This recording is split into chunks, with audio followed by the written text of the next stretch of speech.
यार चलो चलो आधा तो फिर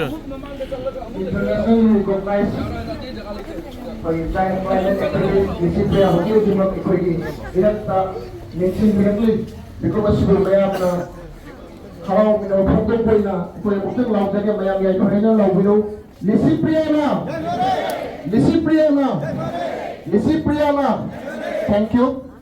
Disipria Kanujam Amadi Magi Hong Manambo, Equigi, Sindalanza, Loyana, Bibilibo Kwaitara, Sinjaraga, Parama Ochari.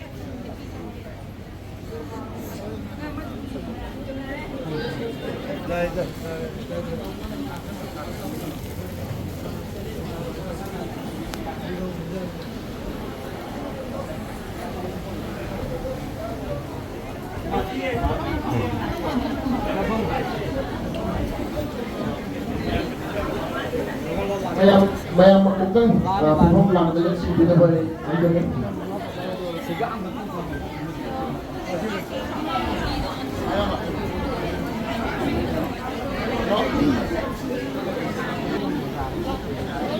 Bayang makukan saya pumong lang da kami nabi dapat lolok cari pergi orang masih makhada terder. Kita bagi produk cabutur yang lebih begini aku ina jadi betul jadi kalau kita pasina maram oiraga dongan matung nasu orang paling sidol leipun maram oiraga itu orang masih atau yang hukum bagi produk cabutur yang lebih dapat child climate activist Silchar kamu jambu Olasam Manipuri Sahitya Parishad Assam Olasam Manipuri Students Union AMSU Assam Manipuri Mera Paibi Purpadam, Olasam Manipuri Women's Mera Paibi Coordination Committee, Manipuri Youth Supreme of Assam, Maitha, Manipuri Language Protection Coordination Committee, MNPPC, Hari Balup Singasina, Pun Nasimina Duna, Nasigi, Kwegi, Ikolagi, Awang Mando Masida, Pakum Chaliba Nasigi, Torum Puri, Singasipu, Saruk Yapina Vita Makimi Piratliba, Ozalai Guru Ahalaman Imain do Dichinao, Marup Mapisa, Loya Lugana, Paidaki Maruina, Isagi, Achim Batam Kaya, Kaito Piraga, Joyana, like Irita, election Biranavita, Torum Mapu, Mapu, election Binava, Equity, MLPPC, Academy New Delhi, Manipuri Advisory Board Key, Member Masu Ibiriba, Lagaluna, China Kana Viriba, Malim Gimiamna, Pidong Ikai Nabagalina, Malim Sigi, Achombo, climate change ki matang da Achombo voice na mo oiribi, Equigi, Yamama, Pizigi Mani, Ibiribi, Quigi, Jet, Disipria Kamu Jabu, Nasigi Toro Masigi, get changes when the Sipina of knowledge.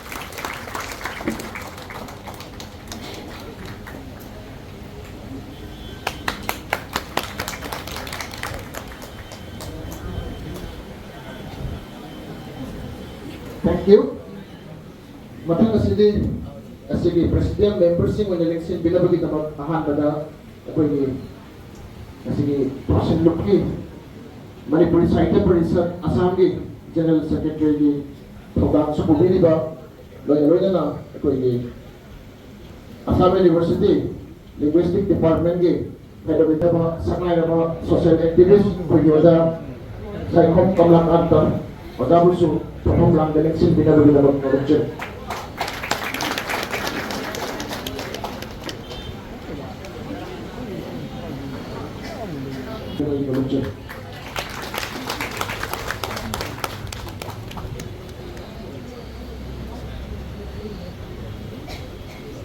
Agad matang pwede pangjaba pinjigi mani Silchar kamu jam na panda matanga Amsugi advisor Viva Sakai na Bakom Kamla Kanta Pajari Bakom Talangyan Kudol Tapigani Matanga Ampal ki President Viribi Kuima President Viriba Kuyamba Tangjam Project yang mengirimkan Kudol Port Tapiri Matanga mo kasige Kuigi Olasam Manipuri Women's Mera Paibi Coordination Committee President Viribi Ima Aruna Ima Niyong Dasu Dengan Kudol Taptuna Ika Ikum Dabo Kutiri Kasige orang ni makhada terder oh ngapi gani kunci terder ubah matang dana hai badar lan kilo ꯈ꯭ꯋꯥꯏꯗꯒꯤ ꯃꯔꯨꯑꯣꯏꯅ ꯃꯅꯤꯄꯨꯔꯤ ꯁꯥꯍꯤꯇ꯭ꯌ ꯄꯔꯤꯁꯠ ꯑꯁꯥꯝ ꯑꯩꯈꯣꯏꯒꯤ ꯂꯝꯗꯝꯁꯤꯒꯤ apex body ꯑꯣꯏꯔꯤꯕ ꯑꯗꯨꯒꯨꯝꯂꯕ ꯂꯨꯞꯀꯤ grain secretary ꯑꯣꯏꯕꯤꯔꯤꯕ professor ꯀꯦ.ꯑꯦꯁ. Biren ꯑꯣꯖꯥꯒꯤ ꯑꯍꯨꯝꯗꯁꯨ ꯂꯩꯌꯥꯟ ꯈꯨꯗꯣꯜ ꯇꯝꯗꯨꯅ ꯏꯀꯥꯏ ꯈꯨꯝꯅꯕ government ꯆꯦꯟꯖꯁꯤꯅ ꯑꯣꯏꯔꯛꯄ ꯑꯃꯥꯡ ꯑꯇꯥ ꯃꯌꯥꯝꯁꯤꯒꯤ ꯉꯥꯛꯊꯣꯛꯅꯕꯒꯤꯗꯃꯛꯇ ꯊꯧꯒꯦꯜ ꯑꯃ ꯑꯣꯏꯅ ꯊꯣꯛꯄꯤꯔꯛꯄꯤ ꯑꯗꯨꯒꯨꯝꯂꯕꯤ ꯄꯔꯁꯣꯅꯦꯂꯤꯇꯤ ꯑꯃ ꯑꯣꯏꯕꯅ ꯑꯩꯈꯣꯏꯒꯤ ꯃꯩꯔꯥ ꯆꯥꯎꯈꯠꯄꯒꯤ ꯃꯍꯨꯠꯇ ꯉꯁꯤꯒꯤ ꯄ꯭ꯔꯦꯁꯤꯗꯦꯟ ꯃꯦꯝꯕꯔꯁꯤꯡꯒ ꯂꯣꯏꯅꯅ ꯗꯤꯁꯤꯄ꯭ꯂꯤꯌꯥꯅ ꯑꯩꯈꯣꯏꯒꯤ ꯌꯥꯝꯅ ꯅꯤꯡꯁꯤꯡ ꯈꯨꯗꯝ ꯑꯃꯁꯨ ꯑꯣꯏꯔꯣꯛꯅꯕ ꯑꯣꯏꯅ ꯉꯁꯤꯒꯤ ꯁꯤꯟꯖꯔꯤꯕ ꯑꯋꯥꯡ ꯃꯥꯡꯗꯣꯡ ꯑꯁꯤꯒꯤ ꯂꯩꯀꯣꯜꯗ ꯎ ꯆꯥꯔꯥ ꯊꯥꯕꯤꯗꯨꯅ ꯉꯁꯤꯒꯤ ꯊꯧꯔꯝ ꯑꯁꯤ ꯃꯥꯏ ꯄꯥꯛꯅ ꯍꯧꯗꯣꯛꯄꯤꯅꯕꯒꯤꯗꯃꯛ ꯃꯌꯥꯝꯗ ꯅꯤꯡꯁꯤꯡꯖꯔꯤ.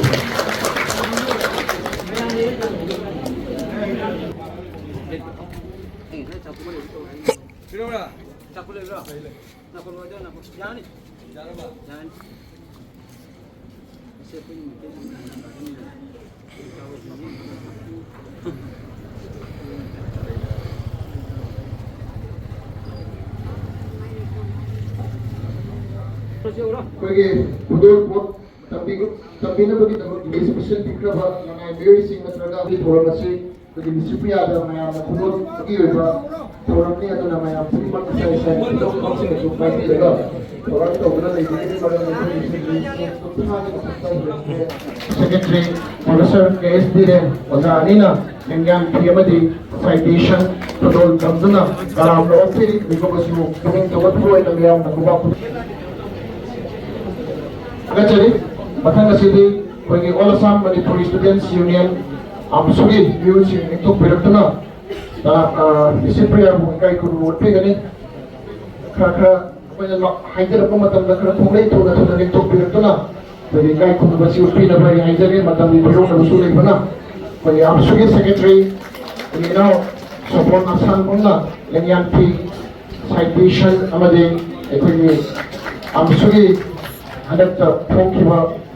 मपो कॉमन थोरन वइना फोंखिबा सोबिनर डिसिप्लिया कांगु जमियो फ्रॉम द बोर्ड वाचिंग असि तमदुना इकाई खुमबा उत्पीनि मथंदा असम मणिपुरी मेरा पाइबी अपुन बल्लुक अम्पाल की माइगेदगी कोई साइटेशन अमदी लंग्यान की पुदोल तबदुना इकाई खुना वोट पे नबगी तबक अम्पाल के म्यूट सिंह इमा सिंह को आइना हाइजरी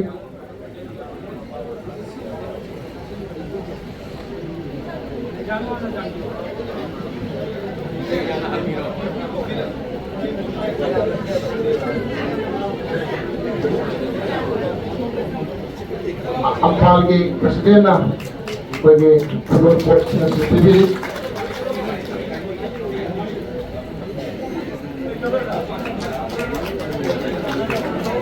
थैंक यू मथंगा Assam Manipuri Meira Paibi coordination committee K Meira Singh लेथो पेरतुना कोई के फुटबॉल कोच तबीना बानी है जगह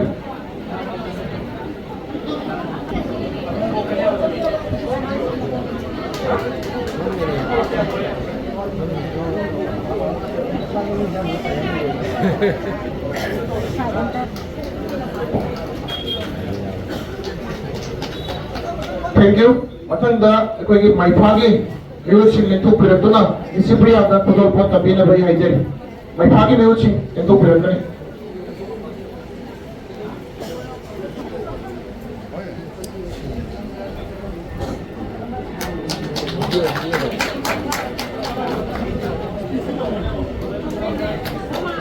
थैंक यू असी सुवारी बा कोई इमासिंग इखोला कोई नुपीलु इखोला के म्यूट सिंग लेंपीरक्तुना कोई बेंग्यान की पुदोल तबीना बई हाइजरी तसेंगनमकी कोई ऑक्सीजन लांजरी ऑर्गेनाइजेशन सिंग असी म्यूट सिंग असी आया मन मपान की ओइबना असी के थोरम परेन सिंग हाई वैल्यू बसी की म्यूट सिंग ना लेंथोपीरक्तुना बेंग्यान की पुदोल तबीरी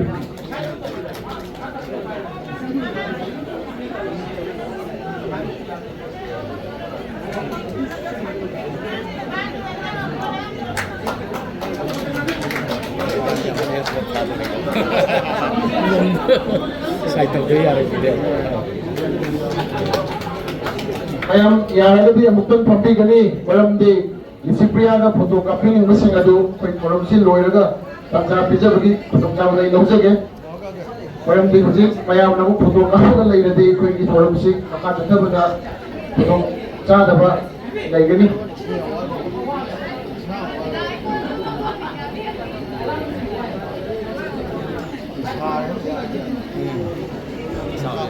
Thank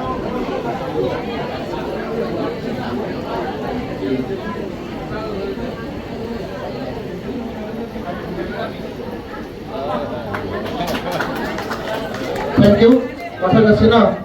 pagi Assam Manipuri Kala Academy ke Mutual Maroina Secretary Oirakkhini Oza Laisram Kumar pagi Ije Manimala Entok Piratuna pagi Lisipria da Pudul Port Amadi Citation Kambina Bayi Jai.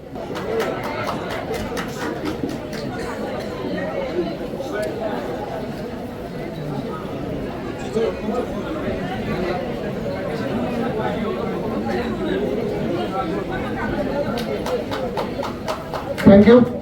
Makhanda ekogi entok pirakani lalang Manipur lalang Maira Paibi Look ki Mutual entok piratuna Pudul Port Ambigani Labong Minatang Amsu Kalimantan District Committee Olasam Maira Paibi Surabi Devi Chandrapur Maira Paibi Look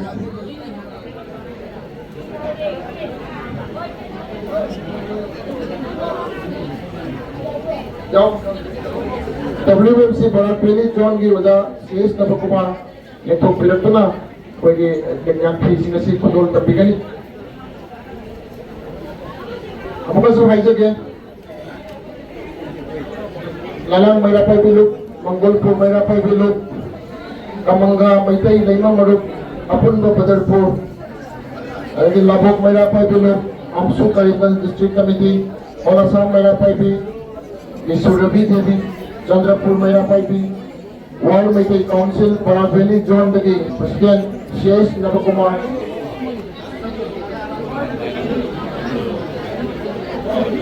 Sorry, Chandpur Maira Paibi Look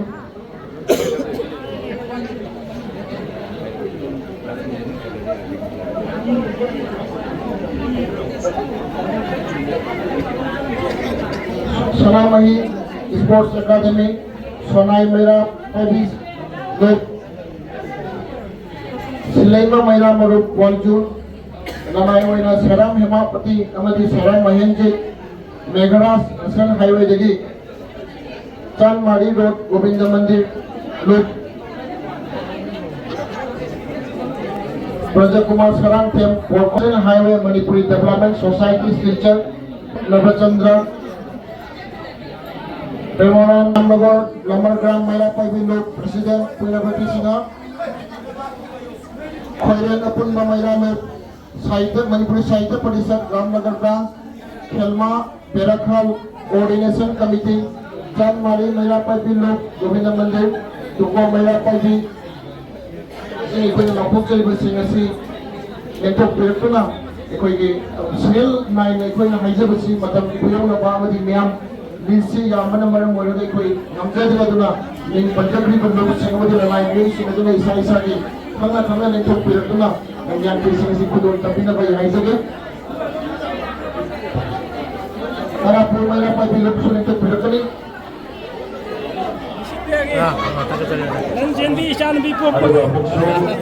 Sarang Gem Hemanta Manipur Sahib Persat Borkola Branch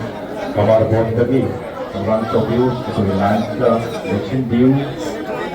Kedua Tamil Adua Jompo Dagi Lanayoina Unawang Nobit Adua URPF Kontra Polri Tunau Sindiku Koi Kedua Portudi Katanya Sindake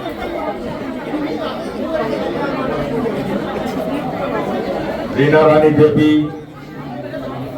Manipur Development Council Borkola Branch Orang Topigana Portudi Nabalan Singgari Lona na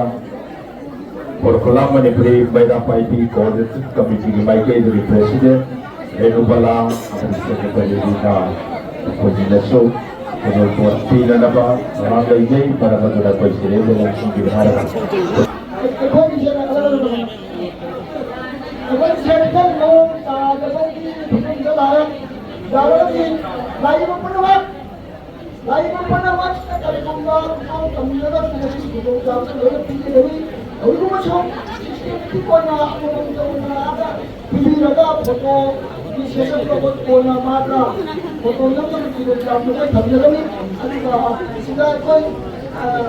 ngayon wala ito na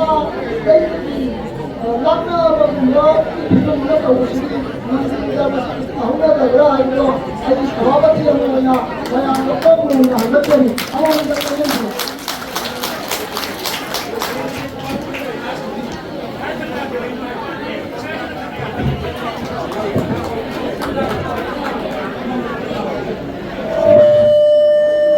Hello. Mayam na yari ba magkay inasik na o kana yung ganamay rin na o natabida yung kazana kasi ito po tiyo ito isa sa kanya na magdamas ka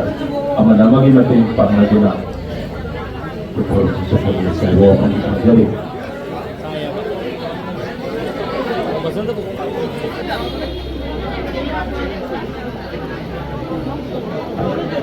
Ada beberapa maksud manifestasi seperti dalam negara France tadi, koi betul poti dan dapat orang tahu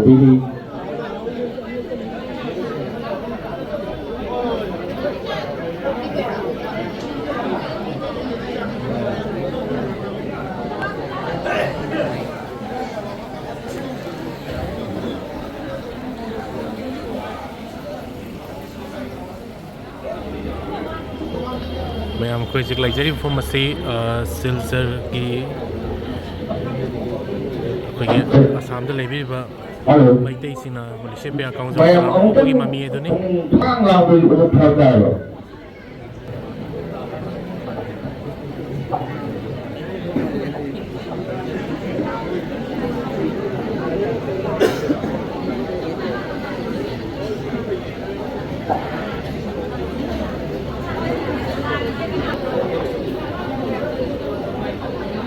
Objek Ramnagor Manifestasi परिषद branch तकी secretary Pushpalata madam Pushpalata नसु सुदरपोत तंबीरी अखोइदा पिसिंजरफा list मतुंगिनदि अखोयाबा लोइसिंगरे हाइना लौगरे अदुगा कनागुबा चिंतनांदा होबा लेबिरगसु अखोइ खौरम लोइसिनफा मतंदसु फोटो कामिनबा मदि सुदरपोत पिमिनबि फोटो चाबदो मगलौमिनसि Ujik makhada na orang catat lagi ko kita perlu jadi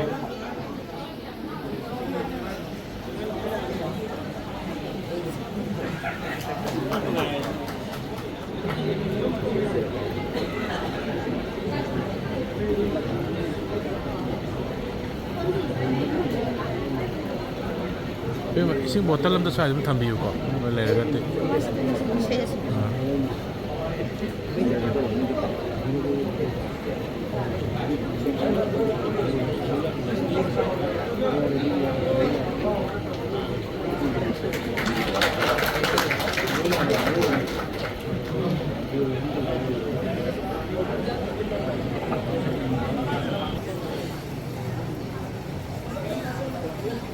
Manipuri Language Protection Committee MLPC की माइकई तकी खुदरपोत PBD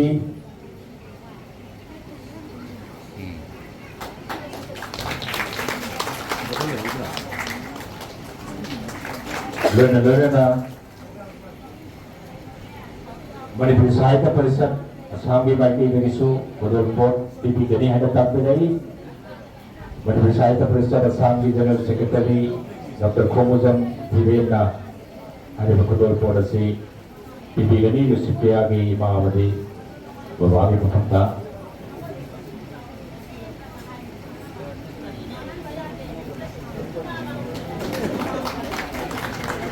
Manggale pibigani ini sih makhada ni kasi Malay the sobat ni ngaya ada Malay nengang ni ngaya ada masih kumpa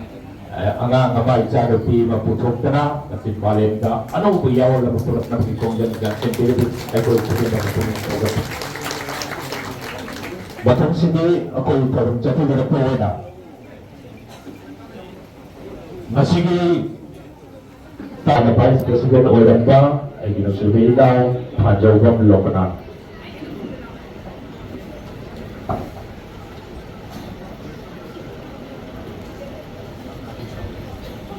Kasuan na ahal makhada masih ithor masih dan seru kaya pili pili dapat yang bilang liba kaya berikai kunda jauh dulu na koi masih di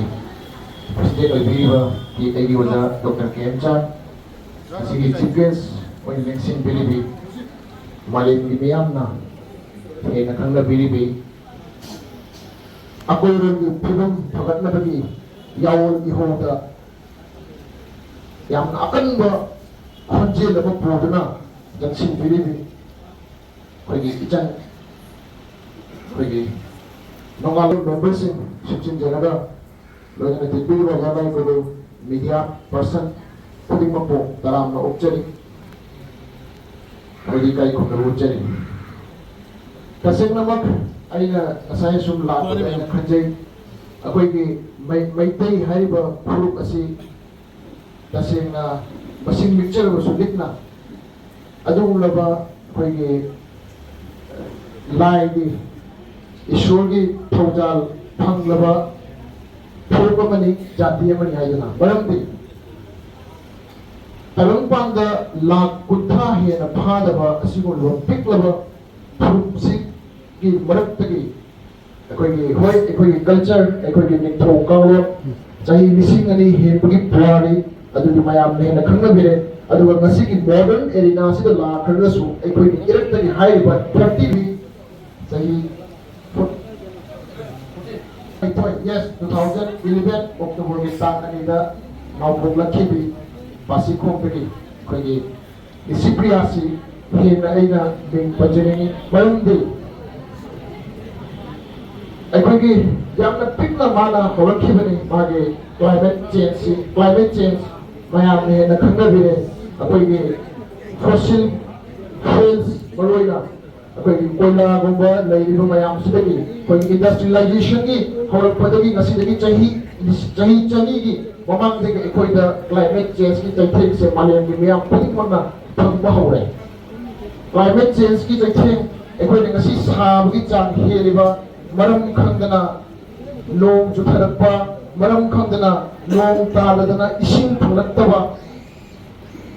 मयाम से खुदिमक से climate change की चैथेक नि इसिंग इजाव नंगलिबा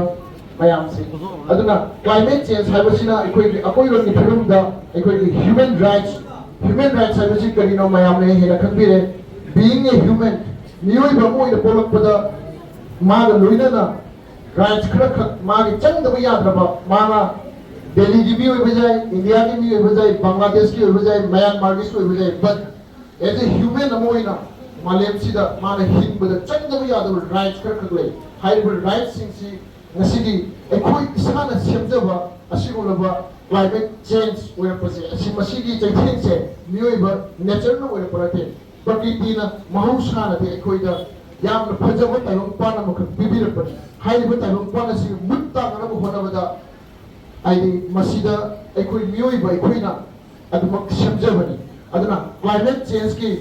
adumba chaitheng duna mioiba ki hinbagi hatta yamna Chong Kungai na Puri, a sugar from sing of Silapata, Tongan Malay from Singa, Tongan but activists in now, or in a climate moment that actually a climate activists in now. Tongan Magi voice pony, whether you voice man could leave, whether you want the guitar, Grita Pumba, Yamna Hop, Yamna Ning later be activists.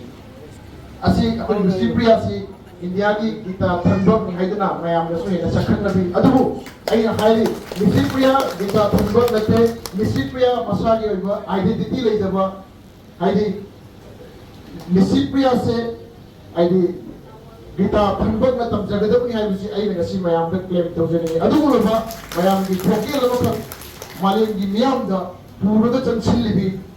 मानगा मयाम सु बिरमनी United Nation की conference COP 28 Dubai 2023 दा तौबदा माना climate change की मतंग दा junction लगा placard पायरगा लाउ खिबा अदु event ना केनो तो acquisition कर लाख की मधु की movement दो मोइन हंदो की याम मचाओ voice नि पिकली बंगांग सिना अदु को event की कोई की expert मयाम को human rights की अदु की environmentalist climate activist mayam ko tiliba adungo work authority mayam ko leiba adungo mafam da iklibi manipur gumba ikram mafam amadagi horakpa maitei nupi macha matam da chahi 13 11 years with the party mana dubai di adungo conference da ngang khiba tau phir matau adagi Mandarin Spain da 2000 2019 da same event kenogi climate conference COP25 adda sumana ngang khiba mayam masi ekoi khuding mona haibdi haidokpada hani wahai na thiba phangda hai tare asigulaba akoi Lucipriya tongan tongan ba award akoi child world peace laureate 2019 yauna CNN water hero award yauna tongan tongan award mayam su phangkhaba adu natana husi subject to correction I actually madu gi yam kana khandre nang na movement to giba akoi ki legislation amakha pass to bodi bill number pass to bodi MN wera I mean inek wera high by air pollution एक्सी मखादा कनागुमना pollution सिबु मोहल लेबदी लुपा करोड़ मगी दंदी नत्रगना सॉरी लुपा करोड़ मगी कोई फाइन नत्रगना चाहि मंगा जेल लेबो या मगी प्रोविजन के याव बने हाई बे एक्सी पास तौन मगी दमक्ता डिसिप्लिन ना नरेंद्र मोदी की अकोगी पुनिंग चिंचलगा साखबन उसारा दिल्ली की पार्लियामेंट पिकली भी मा मथम कतन मीसु याव दबिदा मान लाव फिरो मयाम असी अगपनी ईश्वर की गुन्नी ईश्वर ने पिथोरपनी अदुबु ईश्वर दा हन्ना थागली लोना मा पा बसु डिसिप्लिन की मामा बाबा बसु तसेना मकी सैल्यूट तौरी मरमदी असिगो लोबी अगा मक नर्चर तौरगा एकोई की इरक्ता मालिम की मियाम द पुदोइना तबी बसी याम नमक लाइबक फबगी मसक नि हाबदो इ थमजगे डिसिप्लिन environment को protect तौरगा environment को योखतबा environment कोई अकोई रो की फियम द सिंगर रखबसिंदा लाथेंगबगी दबक हनबा लेतना लेबिरिबी अदुगा अकोई की इंग्लैंड द बेस तो वो चाइल्ड राइट्स मूवमेंट की अकोई की लीडर को इशू लेबिरिबी अदुमुलबी कोई की इचलली हाइबा महाकु अकोई ने ngasi फंजबदा हराउ नुवाय फुगुक जबोइना हाइबा लुप सिंगसिना सिंजरगा ngasi की थोरम ngasi माउ फेलिसिटेट तौजबा मा उनजबुबगी idea of अकोई की idea sharing तो मिना exchange of idea तो मिना बगी खुदों चावल लौजबोइना लोइना लोइना ना फाइदे की मरोइना अकोई की अकोई इशू तोगा तोगा में फिर ले कोई मयाम से लोनी लेगी को कब्जनी अदुना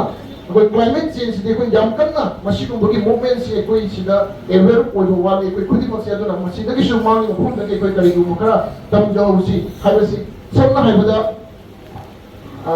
अकोई की कना को बगी लुओ पदा केक कक बगी बहुता उ जरा मख अनि खक थाबीबा असी को बगी कल्चर से कोई तमज तमहुम थोई मसी ngasi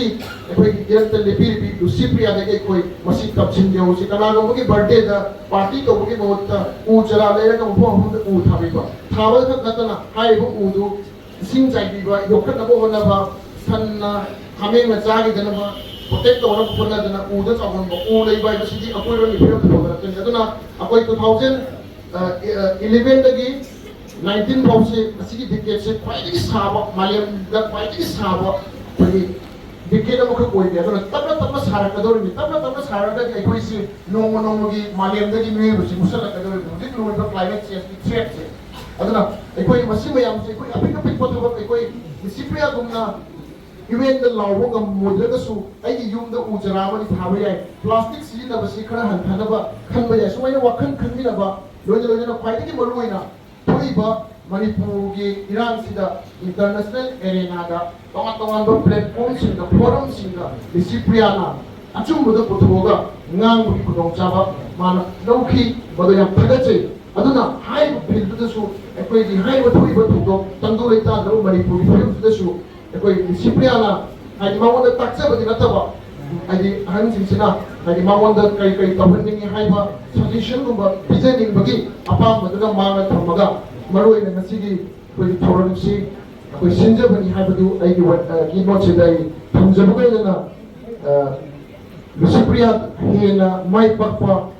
oibidana malem gi miyam na hena sakhan ba adu lo figure makha oisu oiri hena su oibiko haibagi ai gi oiba amadi sida langje bagi mohot sikjana da whis pizza bagalo jana mukas wana thaga chari kudingo bo thaga chari thank you Matham sini akoi Rajtavik Biribasing gi manungtagi Manipur Sahitya Parishad Assam Masigi. Ngasi Lucipriya na mahakna kanjalai ba mahaki khongjang. Agi now advocate doctor se pambiram le hai badikete se koi phai sab koi malayam gi ai na sara koi on bagi hoiba jam na ꯀꯤꯅꯤꯡꯉꯥꯏ ꯑꯣꯏꯕ ꯑꯗꯨꯒꯨꯝꯕ ꯑꯩꯈꯣꯏ contact ꯑꯃꯈꯛꯅꯤ ꯍꯥꯏꯕ ꯇꯥꯔꯦ ꯃꯔꯝꯗꯤ ꯑꯩ ꯈꯤꯇꯪ ꯑꯩ ꯌꯥꯝꯅ ꯁꯝꯅ ꯑꯦꯛꯖꯥꯝꯄꯜ ꯑꯃ ꯄꯤꯖꯒꯦ ꯑꯩꯈꯣꯏꯒꯤ ꯉꯁꯤ ꯕꯣꯔꯥꯛ ꯇꯝꯄꯥꯛꯇ ꯂꯩꯔꯤꯕ ꯑꯩꯈꯣꯏ ꯏꯃꯥ ꯏꯕꯦꯟ ꯑꯩꯈꯣꯏ ꯃꯐꯝ ꯀꯌꯥꯗ ꯆꯠꯇꯨꯅ ꯃꯍꯥꯛꯅ ꯃꯍꯥꯛꯀꯤ ꯚꯣꯏꯁ ꯑꯃꯗꯤ ꯃꯍꯥꯛꯅ ꯂꯥꯎꯔꯤꯕ ꯃꯤꯔꯨꯞ ꯈꯨꯟꯅꯥꯏꯁꯤꯡꯒꯤꯗꯃꯛꯇ ꯃꯍꯥꯛꯅ ꯂꯥꯎꯔꯤꯕ ꯃꯤꯔꯨꯞ ꯈꯨꯟꯅꯥꯏꯁꯤꯡ ꯇꯨꯡꯗ ꯂꯥꯛꯀꯗꯧꯔꯤꯕ ꯑꯋꯥꯕꯁꯤꯡ ꯑꯗꯣ ꯃꯗꯨꯗꯒꯤ ꯀꯟꯅꯅꯕ ꯃꯥꯅ ꯌꯥꯝꯅ ꯐꯥꯔꯁ ꯁꯥꯏꯀꯜ ꯑꯣꯏꯅ ꯌꯥꯝꯅ ꯃꯥꯡꯖꯤꯜ ꯊꯥꯕ ꯍꯥꯏꯇꯥꯔꯦ ꯌꯥꯝꯅ ꯉꯟꯅ ꯂꯣꯏꯁꯤꯟꯕ ꯑꯗꯨꯒꯨꯝꯕ ꯋꯥꯈꯜ ꯂꯧꯁꯤꯡ ꯄꯤꯔꯛꯇꯨꯅ ꯃꯍꯥꯛꯅ ꯃꯌꯥꯝꯗ ꯂꯥꯎꯔꯤꯕ ꯃꯁꯤ ꯄꯨꯝꯅꯃꯛꯁꯤꯡ ꯑꯁꯦ ꯃꯁꯤ ꯇꯁꯦꯡꯅ ꯆꯥꯎꯊꯣꯛꯆꯩ ꯃꯩꯇꯩ ꯑꯃ ꯑꯣꯏꯅ ꯑꯩꯈꯣꯏꯅ ꯃꯇꯝ ꯄꯨꯝꯅꯃꯛꯇ ꯑꯩꯈꯣꯏ ꯗꯤꯁꯤꯄ꯭ꯂꯤꯟ ꯀꯥꯡꯕꯨꯖꯪꯕꯨ ꯑꯩꯈꯣꯏꯅ ꯃꯍꯥꯛꯄꯨ ꯁꯧꯒꯠꯄ ꯑꯃꯗꯤ ꯃꯍꯥꯛꯀꯤ ꯅꯨꯡꯁꯤꯕ ꯈꯣꯟꯖꯦꯟꯕ ꯂꯣꯏꯅꯅ ꯃꯍꯥꯛꯅ ꯄꯥꯏꯈꯠ ꯄꯊꯣꯛ ꯃꯇꯦꯡ ꯄꯥꯡꯃꯤꯟꯅꯕ ꯍꯥꯏꯕꯁꯦ ꯃꯁꯤ ꯑꯩ ꯃꯌꯥꯝ ꯄꯨꯝꯅꯃꯛꯀꯤ ꯃꯍꯨꯠ ꯁꯤꯟꯖꯔꯒ ꯑꯩꯅ ꯃꯌꯥꯝꯗ ꯑꯄꯤꯜ ꯇꯧꯖꯩ ꯑꯩ ꯌꯥꯝ ꯁꯥꯡꯅ ꯉꯥꯡꯖꯔꯣꯏ ꯃꯔꯝꯗꯤ ꯗꯥꯏꯁꯇ ꯉꯥꯡꯒꯗꯕ ꯑꯣꯖꯥꯁꯤꯡ ꯂꯩ ꯑꯩꯅ ꯃꯩ ꯊꯝꯖꯅꯤꯡꯕꯁꯦ ꯗꯤꯁꯤꯄ꯭ꯂꯤꯟ ꯑꯃꯗꯤ ꯃꯍꯥꯛꯀꯤ ꯏꯃꯥ ꯕꯕꯥ ꯗꯤꯁꯤꯄ꯭ꯂꯤꯟꯒꯤ ꯏꯃꯥ ꯕꯕꯥꯁꯦ ꯈ꯭ꯋꯥꯏꯗꯒꯤ ꯃꯔꯥꯏꯕꯛ ꯐꯕ ꯃꯔꯥꯏꯕꯛ ꯏꯃꯥ ꯕꯕꯥꯅꯤ ꯍꯥꯏꯖꯅꯤꯡꯉꯤ ꯑꯁꯤꯒꯨꯝꯕ ꯃꯇꯤꯛ ꯃꯒꯨꯟ ꯂꯩꯕꯤ ꯃꯆꯥ ꯅꯨꯄꯤꯒ ꯐꯪꯖꯕꯁꯦ ꯃꯁꯤ ꯌꯥꯝ ꯅꯨꯡꯉꯥꯏꯖꯩ ꯃꯁꯤ ꯇꯁꯦꯡꯅꯃꯛ ꯃꯁꯤ ꯃꯄꯨꯒꯤ ꯊꯧꯖꯥꯜꯅꯤ ꯃꯄꯨ ꯈꯣꯏꯔꯝꯕꯤꯌꯨ ꯂꯣꯏꯅꯅ ꯉꯁꯤ ꯃꯍꯥꯛꯅ ꯆꯪꯁꯤꯜꯂꯤꯕ ꯃꯍꯥꯛꯀꯤ ꯈꯣꯡꯖꯦꯜ ꯑꯁꯦ ꯃꯁꯤꯒ ꯂꯣꯏꯅꯅ ꯃꯍꯥꯛꯀꯤ ꯑꯦꯀꯥꯗꯃꯤꯛ ꯀꯦꯔꯤꯌꯔ ꯑꯣꯖꯥ ꯑꯃꯈꯛ ꯑꯣꯏꯅ ꯑꯩ ꯃꯁꯤꯃꯇ ꯄꯟꯖꯅꯤꯡꯉꯤ ꯑꯉꯥꯡꯁꯦ ꯍꯧꯖꯤꯛ ꯃꯥ ꯗ꯭ꯔꯣꯌꯤꯡ ꯁ꯭ꯇꯦꯖꯅꯤ ꯍꯧꯖꯤꯛ मागी लाइफ एजुकेशन से मागे प्राइमरी एजुकेशन है बता रहे क्लास 12 इयर्स हो तारगे दी 6 7 तमगरे खजे अदु मागी तोई बथबो तोम से लोइन लोइना मागी कैरियर सु डेवलप तो बिजा बदु अदुना मागी होजिक से मागी स्टेज क्लास 7 8 है बस स्टेज से जामते क्रुशियल है बदु बा स्टेज अमनी अदुना आइने थमजन मदी हारिबो मागी संजय तो भूमि से लोइना मागी कैरियर सु जामने साथीना मसी जिंगदम से है थमजे इवा बाबाने हेना पति अंबेर मनी इवा बाबाने सुकन होने मुने कली बदु अमुके हेना होना बिउ माग से फायदे अफाव एनवायरमेंटलिस्ट अखोगी इंडिया दा हागे ngasi अखोगी अखोगी राव से परबेम में अदो अखोगी सुक्ला ओलक सुक्ला माग से होजि फायदे के मन बेमा माग दोदर माइथाय ने केनिया के होजि कोई इसी पे आप मैं लोने खंगरे तांगरे असिगा इना जानन तिदो ने loan Kuman ngai rete mayam na khangare asi mana laiba planet nesol ba koi ayin asa ona raiba khana kharamba tanggi hajin henga raiba no ta sing jaw una baksigi marak tamangna asi pura baksi control tawra baina planet activities haina phokana mana la laiba male thomna takharaiba asumum laba ikhaba angai mana masih tahu ni se, bayang tu sahabat pilih malu aja di, kau ni imai ka ani sedang tahu baca tu ni, angan masih hadisah tu wajana penbila makdum na, maha kasih, lari tambah lagi macam ni, masih, lari tambah lagi macam ni, nanhok kana loina na, masih jeti tu balai usmak sebab tu yang boleh ni, masih ni kema bukan seksana na, ini pandala mayam lawar bodra, musafir nama jangan wali, masih pilih letri. आई थवाई जवाई मनम दी आई असेंग Y तो तेरंगे आई मा हजे होती कोई मेटे निमोनी मेटे चलूनी अदोबो हाये मागी मपुंग फारप संगोइदा असा मत सोइना तंजनी मान खिगदा हाइबा वाखलमा आई वाखल पुई काइवा मान खिगदा हाइबा वाखंदी कना कने मागी मतम वाली नादे सुतंदना खोतना कोई मपुंग फारप मतमनिगा मागी दुकरी गुबल लाइन अंदर तकीबा तारदी अखोगी मांगे निगाय ओइगनी हाइबा वाखम जेना मंगोंदा थंजनी आइना अदुना मामा बापा ओइबसिंगसु आइगी जाति मानहन बिदबा tung koina male phaurai ko suaina akhoruna ahan oira ko phauda maki jumule naman ingana mahaku maki matam sana maki haja jandaba matam dasu matam sana tawiu haja jandaba da mahaku mahan diganu indu lani rasa dasu matam sana taman biu indu lani haitrabadi hayang mana male ko daba mau tawar pamalakani aduna mama bapa ni ela khangrabani karamba kinna tawtuna ngasi chigo maichao ko phangari mono adu mama bapa ki nate akoi mali mi oiba maite yaro jati sigi oiba phanga sita hokka ningai oiba atopa da tawda sumasi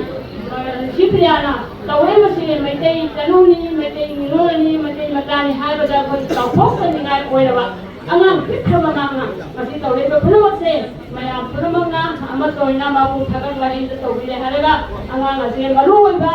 nungi di mama na kumna senami dana bagi kunci sanga mahagi minta tadi sorry mafanda thamjaraga oisan no hai bani thamjaraga apoi maite ki tapok tabang oi basi apoi tung phao lấy senu mà các mang là ba hai bữa thì mà rồi ba ba phong mà thì mai thằng cái đấy mà rồi bị nó mà tôi hai là mai mà tâm sao đó là hai bên mà hãy mà tâm làm nó quay lại đây tôi tâm cái này mà nhiều là thế trong quân thì mà tâm làm cái đó cái đi vào phần nào đó thất lòng được cái đầu đâu đi cái samila na sunde tôi đi lại samila chỉ có phần mà đấy thì tôi cũng là mà cái nào anh nhìn đấy cái này mà là quan trọng lắm mà cũng là mà cái mà tiền bằng đi cái nào ai mà bảo cái nào yang mau na tama kana mà tiền bằng đi lại là mà cũng đã cũng là xem bây giờ mà cái gì thì xem đi ho hay là phần gì mà phần gì mà anh đã mà bảo cái đó tôi vào đi ho anh là apa malam ni apa ni jam mana lebih kau ni batik jangan lagi lagi tu hay apa apa ni sunni dan ni ada eta apa mana kang manchi bajet masih dah apa mu deh masih mata ni section di hari apa ni terdekat itu apa ni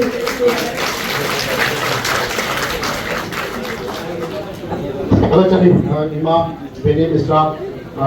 kam Manipuri mereka bagi apa baru maka misalnya kebetulan das ki Islam members in Hawaii sistem kedak tu na kami kan datang di sini cek batang roca ke all Assam Manipuri women mereka bagi coordination committee ki presiden OIBDB Ima Aruna Devi bapak berkata beliau yang mata kosis jadi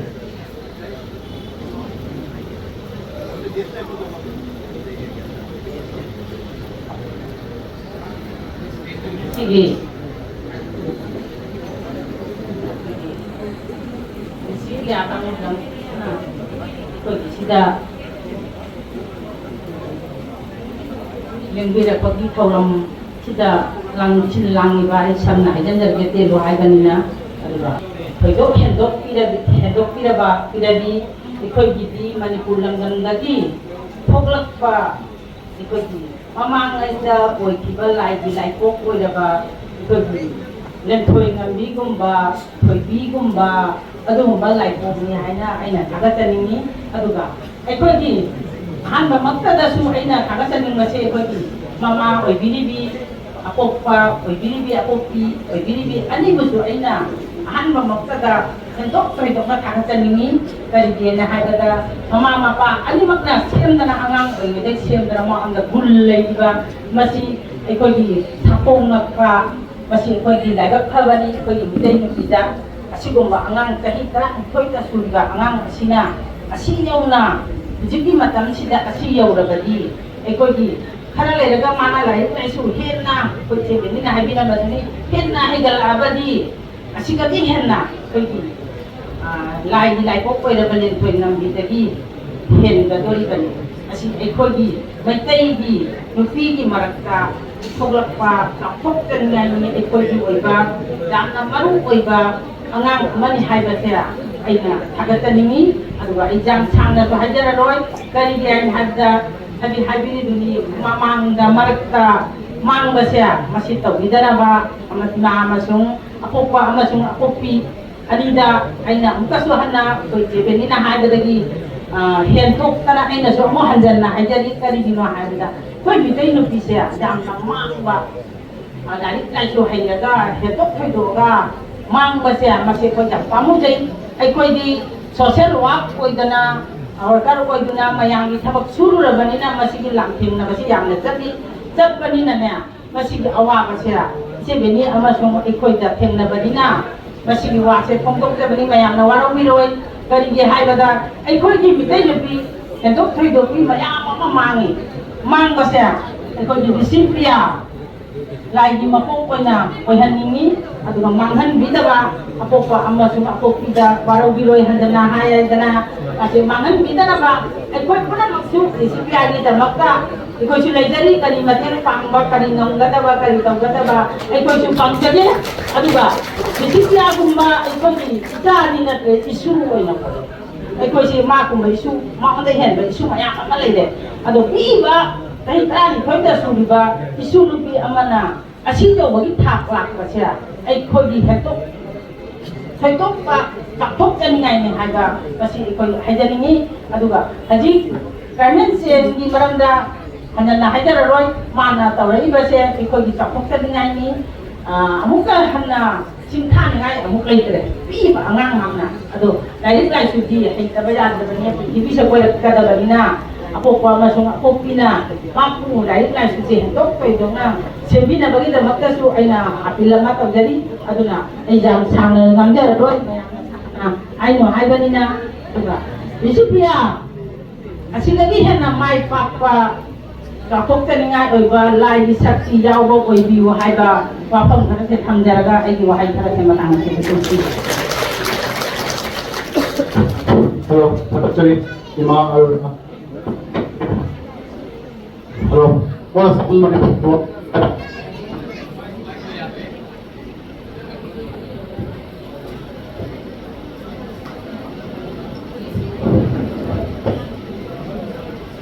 Ai jam sangang jeroi aroi na koi dikitiya gi wafam binai ko na taga dul adu ai na mangjong na samning ba khare di asigi dikitiya o gi thorum siyo mari le na ko ye na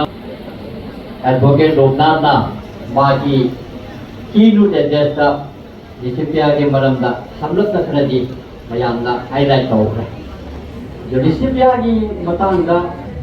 akoina thoina haidresu mayamna Google da Wikipedia da search tawraga judiciary loina magi NPR magi activities loi ubirani adugi thak do judiciary akoina nga hoi bigi atum karinda khanda bi wari adu aina thamjariu disini aina akoigi sigi program sinbiji jamna taha sigi aduga aina mu disciplinary amati disciplinary bani ma da haine ningi jena seni program ji actually disciplinary ma ahan stage ma ahan de diri de la gane ma han ka program ai diri ta pine diri ilang thorum tum de diri de tatkani ha de je program program aduga agogi diri se kerena diri ta gane la hoga adugi di amul to din la kire ma si de su si na kadi pidorino magi sufficient magi security standard mi ini lebih je laga ju mak le na ji la ba ja madi do sa pe da kon manipur praja ma ya de kai comment to ya ji hai ye ro ke aduna hauji ai nu thamjani wo ji adugi khudong cha do lo ra lakipur gi khunu de gi abagi mutin sa je mo gi lu khara na disiplia ke baji se contact karoga lakipur ga pura pani adugo aina thamjani udesini hoje mapandagi jari mondagi even tripura dagi disiplia la ane je ta de mo yam hame hoje koi gi jari mondi program photo indra koi jari mondi program to ni adu aina program de ina contact to bonate maroi na lagi bona to boni anu ko na ina disiplia gi magi baji kan je tia ge jam toi phone even koi rian da civil servant gi matung da disiplia se koi lakipur ke playground da at least meeting tara tilan ba koi singen program de chilu adu manipur ki ilang agi ilang le de koi ma to anyway lakipur da lakan je taw de ai na kan je ka wari sunaraga dawaja kiteri se kamai to bi ge ada tang kun mari ki ayu se taw ra se ati program de kana to ki adu mai to ga se program de chin mani adu ai na thamjani ni je koi se chin bi be Manipuri Sahitya Parishad Assam ekai guti ni adudagi di amsu leire or Assam Manipuri student union mayam ne kane khambiri ba ampal leire ade amko leire maipa leire avel pcc leire ada hoja ina mathang da any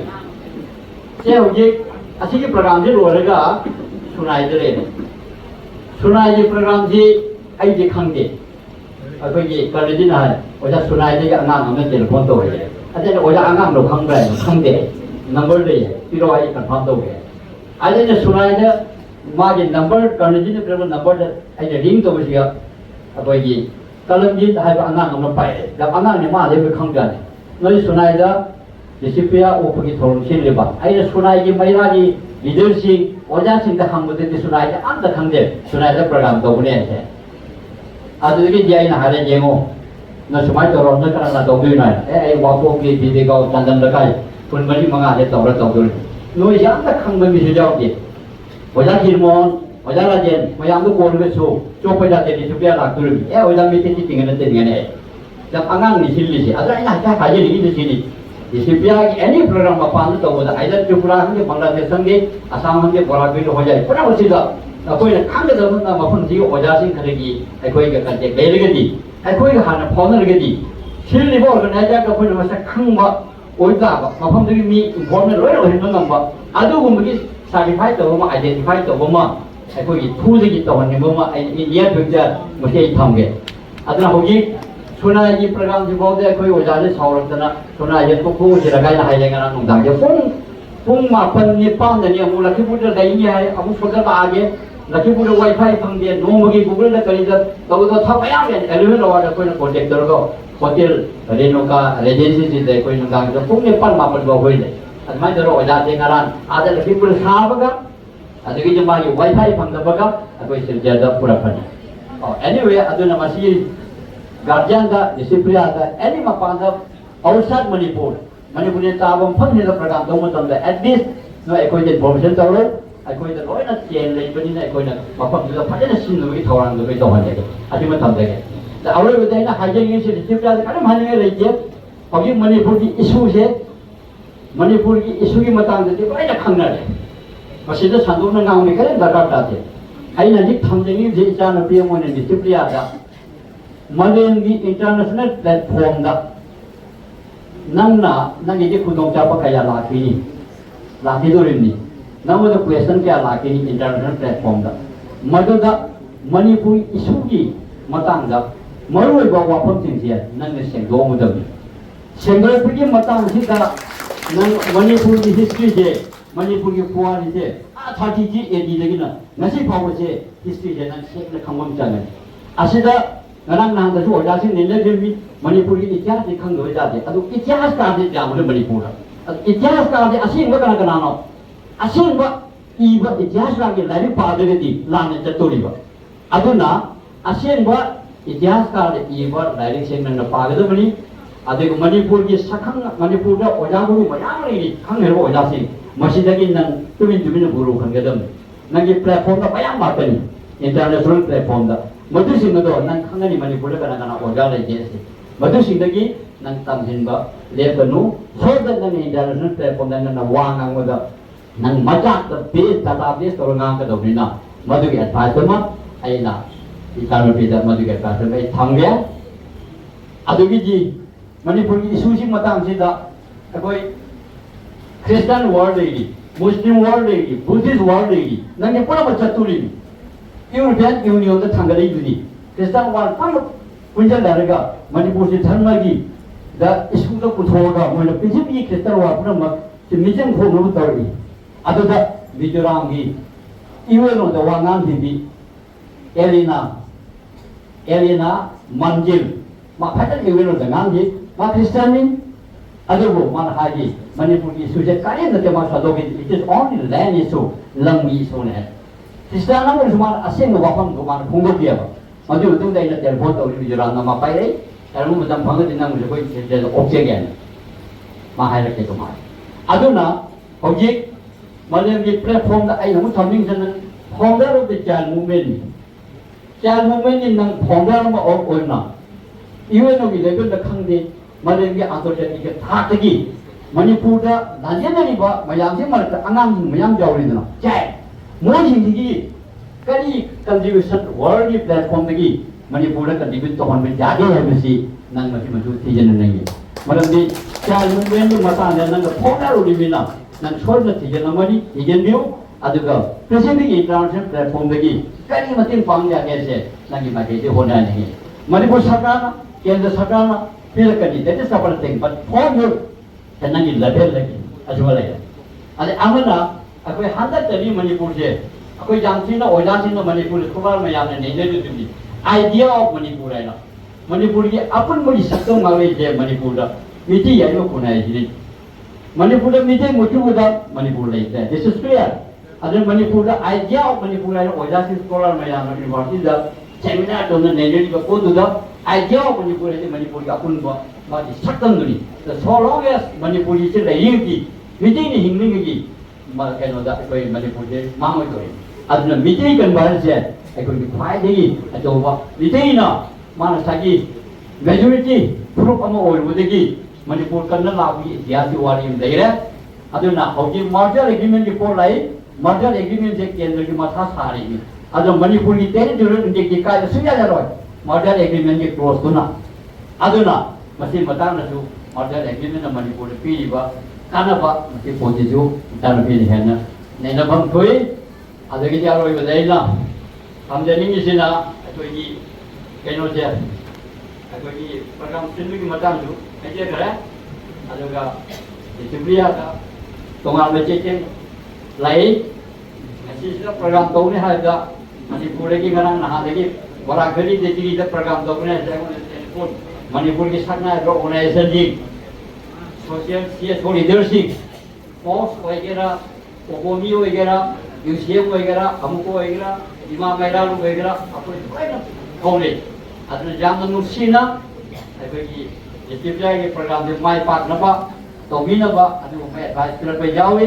loina na Silchar de jengan tu jaw ta bana te jaw ai loina khani madu si to moina ama ko je janu madu ai ko ye kali to sanna te ana ai na ro da am de news ye Silchar da ai ko ki program management ki hai gra oja guru de ki an ki wa ma hai gra aduna ko maroi na Silchar ki wa khun si ami na ji aduna ai ki wa khun si lo ma tum da Silchar da pijara ge mayam lap da lap bani na ko sigal ai ni Silchar la khanga da bamna ni lising mai ma ti na me jam lai sigal ai ni oirakkhini ki jang nu ken ko ro ni la bani to yari bon ga lu lam je chao kanu ni yari bon ni si lai ba de buri lai bor bora de lai na aduna Assam ki Tripura ki Bangladesh ki Manipur ki geographical masi ki je data no da pi la ke mran de nang khang da bi ja ro Tripura da mi je gramaigai so je economic condition political lai khang de ja ro Assam da khang de ja ro Bangladesh khang de ja ro tadi badak do ai koi image ki nama da provide ta ra ke ko aduna hoji asi ki ai si ro re ga di Silchar ngang ni adu mayang tahata to bi no koi chak si Asongi mando ta siga khalam mene siga tawla di mayam de hogal ga chak se le problem ko ne na mando ani le bali na asongi kha mando te koi chak si ni mayam ni Silchar ki war de tabal horega mayam kin na koi dom thong ni rega Silchar da por bi ro mo mayam kai na ba mayam ni si ni thank you Mamal yang nama wafam kia thamde ni jawab dah sakram kumar da Sur Central Committee ke hebazo na famuri ba thagat chari mathang asibi Manipuri Youth Forum of Assam ki yamba project ketak na wafam ga thamde ni namta Silchar Ngasi ki tinggi na bang fungsi ki kepam mampu amasung Manipuri Youth Forum of Assam mathang asibi sanai ba Manipur ki India pe Silchar Silchar kamu jadi wafam ga thamde ni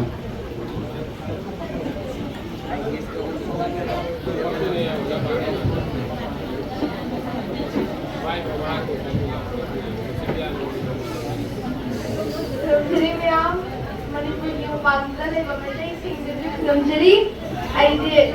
my thing on jam, I died at a god, the key of my first of a gun, and I'm the feel. Other though I the Managa okpiba for the again, but then again, but in my way, saying hi that is going down.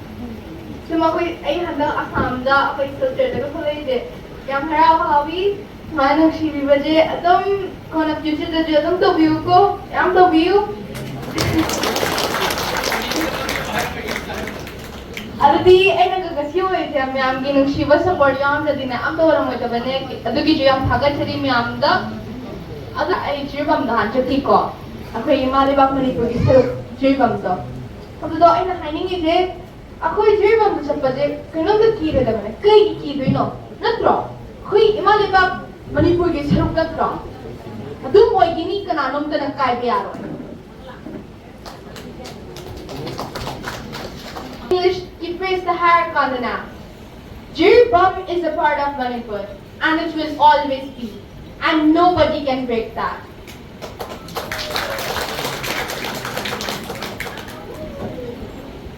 Jirbam je, ako'y imalibak Manipur ki saruk ni, kana sija adu oy gini kananong tanana,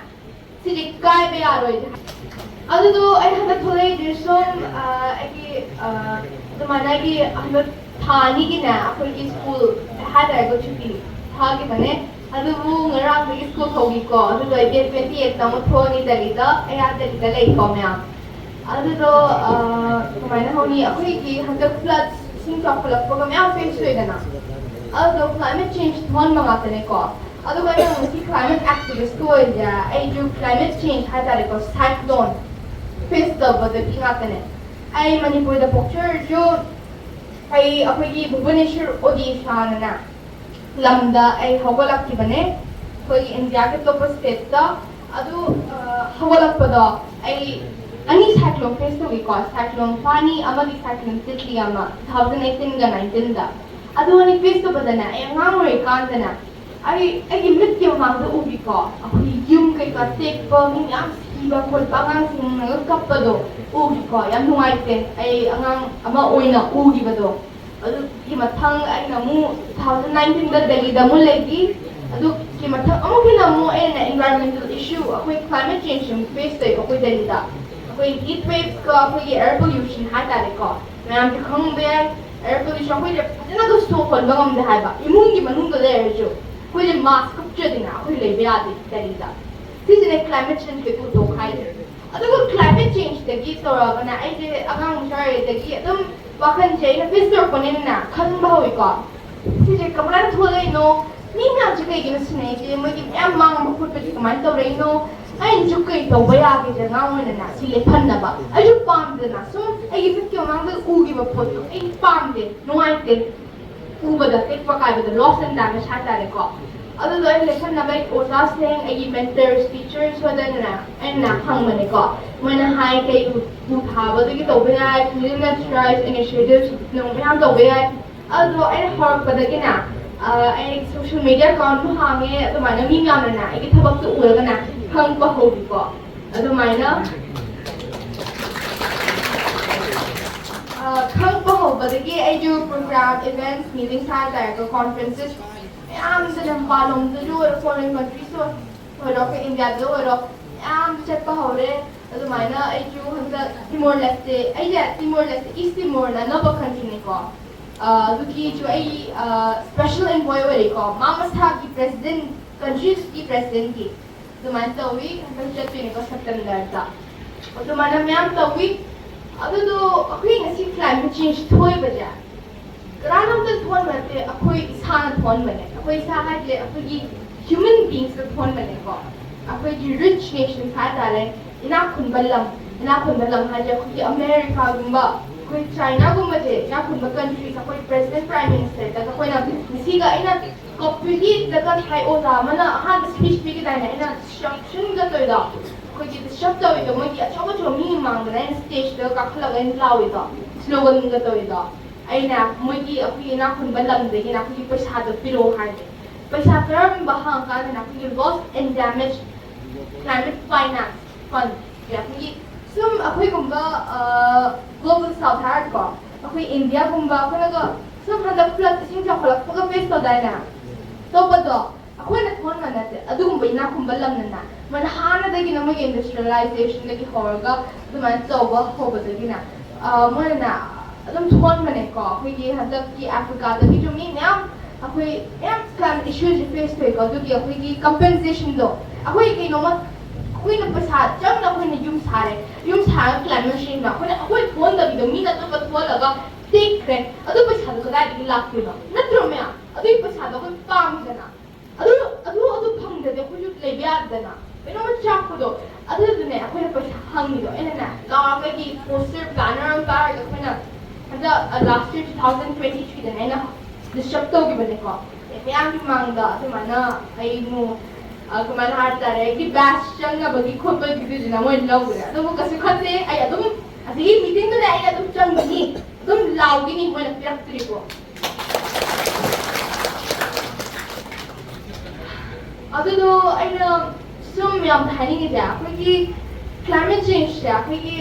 sum khoi ki behavior da gi ju thon mane ko ina khun balam le to ko adu ko ki global ko climate crisis ne ko adu akhi behavior na khoi masa gi behavior change to mabda karta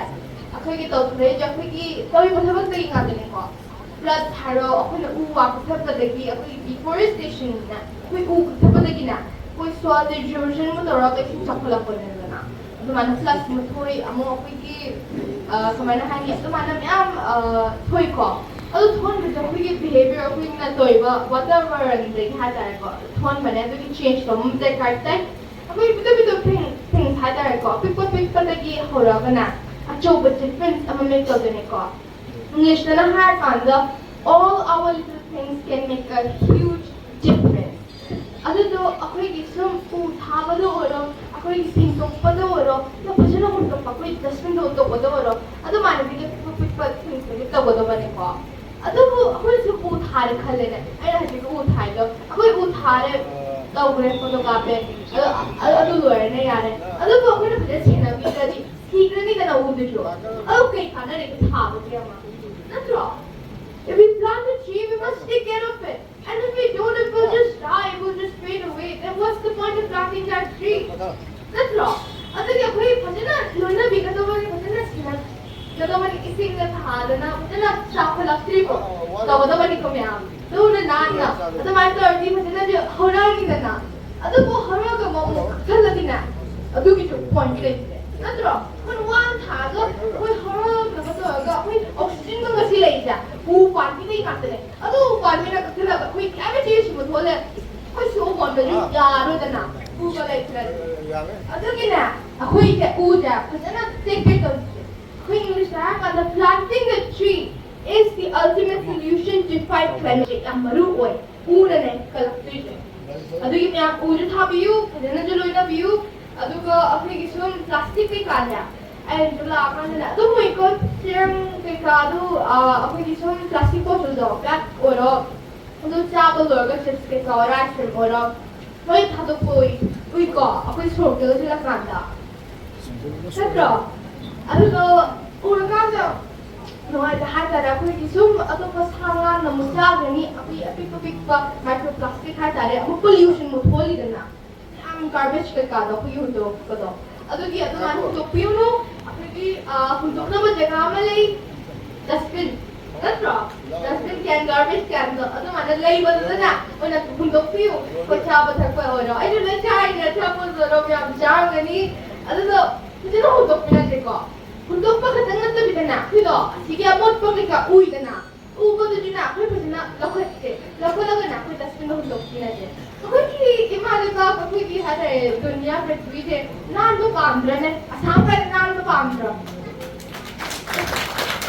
अरे तो नान तो पांड्रा ने नान तो ने हंसे नान तो पांड्रा हाय बकन थोड़ दबने को ई बकन थोड़ दबने अरे तो तौ बदुने दरकार टाइप तौ बदुने मरु होए तौ थोड़ा काम मत रहो क्योंकि क्लीन के थोड़े नान बक ओए लगते थे अरे क्या क्योंकि बिहेवियर तो ना क्योंकि वही साथ पे कोई फीचर बोला अदुमाने तो भी नचे अदुगा ऐके जो मैम ऐना climate activist तो फलो होय अदुतो अखोई की ना plastic क्या अखोई ना 3 hours समझे पर recycle अखोई reuse and recycle है कांदा अखोई की सुम ऐना ऐके initiative like a plastic money shop ना मैं आम plastic पे नहीं अभी मतलब plastic पे में recycle है तारे को recycle तो होगा ना अखोई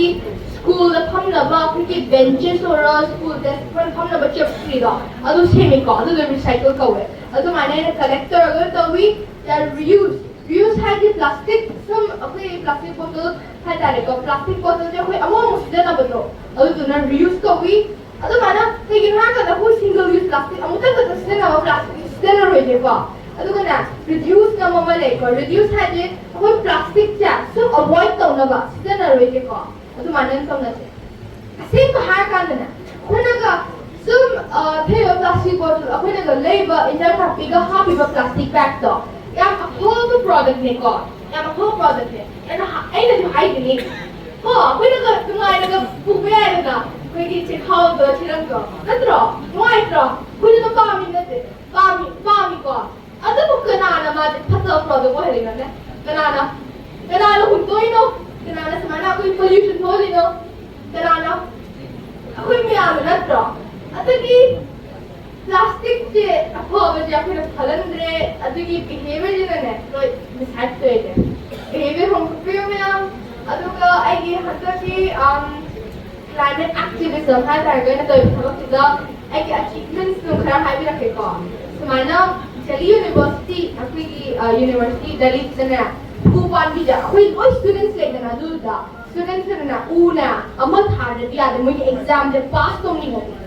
mo exam de pass to ni la dina u pan bi ja ma thar da ya de u thar da fail ha tar ga to ma lo ai ko adagi sai na tra u pan da ma thar si mo lo me na ru ku se me ja ya nuai ai na hai ba da ki ku ki India de na ai na hai ki demand me ko climate education na ku ki climate ki maram da ku ki sum khangan ba do angang sing da ku ki like just mana math science English ka kam ra adu mana climate change subject amanga ki lare ko na angang sing tam ba satra sing na adu ai na just tau na ku ko na sa hey na kan da ku ki si climate change tackle to bhai ki fight to bhai na solution bhai na ku climate change ki maram da khang da mu ya da na अब तो अगर सिंह जो खुंजलो है कोई fight क्या मुझे ना मैंने हाँ इसी यूरोप भी ना ट्रा अदो ना फरक भी ना ट्रा अदो तो आई ना गवर्नमेंट तक का लोग नहीं अदो ये मतलब आई ना लेटर चिट्ठी दो आई थोड़ा इको राजस्थान के गुजरात गवर्नमेंट लगी कि मुझे स्कूल देना 3.5 lakh 150,000 students ना मुझे तो ले दो लोग हैं climate change या सब्जेक्ट का mana tamne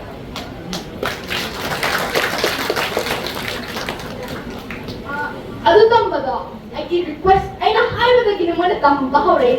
adu mana jo adu ai si initiative climate education ja mandatory ama compulsory ama ona na aina jo kana hona ki sathe ki adu mana ko ki atu ko balom da jina ai ki prime minister president ya mone ta chow gami moi ta jo aina adu mana request adu to je adu mana ko ki India states na ma'am अदु माने nine request तो बता दी ना मैं ma'am climate education दे subject अमल ले रहे मैं school का ओ स्कूल मैं स्टेट का अदु माना सामने तो जो अपने इकर होना तो ले आई लो स्टेट पुंगा बा अपनी बॉल पृथ्वी पूरा मक्कर भी लोइदा अदु माना तो पर एयर पोल्यूशन लॉ साइ अपनी उदाहरण दे मैं स्पीच पे हाई के बताओ आई ना अपनी की बैनर पाए देना बैनर तो आई मैसेज ये देना आई ई बताओ अदु पाया ना अपनी president of India Adalina, aina magina, yumdana, mui president house ki mamangana, aina protest ne, aina rumidanga, aina pa adu da lepagana, atum layin ko rumidanga da, na makuda. Ki akoy angam de, so kon bangam de, akoy ingbade yadre, adu ki air pollution law jo pass to bi hoje, aina to adu rumidanga da, atum lepagana aina banner paga dum layido, adu ni matang. Police the अपने president house ना ट्रा अभी protest को मजे आना थे कोई अब strict तो कोई इंडिया थी अभी तो police ना मुझे जो दिखने तो वही हाथ आ रहा वो police station तो वो पूगी protest तो भी आते ना वो banner वो पूगी तो मारा ना तो भी को अपने की जून था अभी तो था अब वो तो वे अभी वो लेते तुम तो भी को protest जा तो वो तो क्या lastly finally हराव news जा Our President of India, Mama Saranga, he signed an ordinance, not a sign, a ordinance. He air pollution laws passed the okay. Also, I can't go on a take all today. A quick climate activist, I come on. Yeah, I'm movement to the protester, the demonstrator, few of the punk talk on me. अदु माना मैं आम जो अभी पुन्ना अमत तो है दी कोई अबे एक पंग नहीं हाय दे जो हनी नहीं अदु की कब ले देखो अदु माना I get to plastic money shop नमले को आई ना सा हाय गिव द रिसाइकल की तो बमुक ना हार को तो माना प्लास्टिक मनी शॉप अदु तार का जो पैसा की रो केरो मखन रो अदु तो पैसा की ना ते कम था अदु तो some एक stand का ना एक stand ना एक stationery items ना हम एक और थापेंगा मैं मैंने पैसा पीना ना अदु लेंगा बा मुझे प्लास्टिक जो ने फिर के नहीं होता प्लास्टिक क्या भी चिप्स पैकेट तो रो कोई बॉटल तो रो कोई चिरंग तो ना सिंगल यूज प्लास्टिक जो मैंने ना मुझे तो बता मैं था तो बता मुझे फिर के नहीं मैंने वो बिरयानी आई ना मुझे ना सी हम पोते की ना मैं ना मक्खन देने को कोई ऊपर भी हम वो कोई 2 kilo राइस वो चेन वो या कोई स्टेशनरी आइटम कोई बॉय को लोग तो मैंने अदु हम गई खाली सुम खलेको अदुई मथंग आइना मोइगी प्लास्टिक तो वो रिसाइकल तौरगना अखोइगिना स्कूल दु तंबे यानबा यंगांग सिंगना फंबे यानबा लाइक बे यानबा ना अखोइगी स्कूल बेंचेस अदुगु डेस्क नुंगिना अदुदगी सेमक्तुना दु प्लास्टिक तेगी रिसाइकल तौइनिको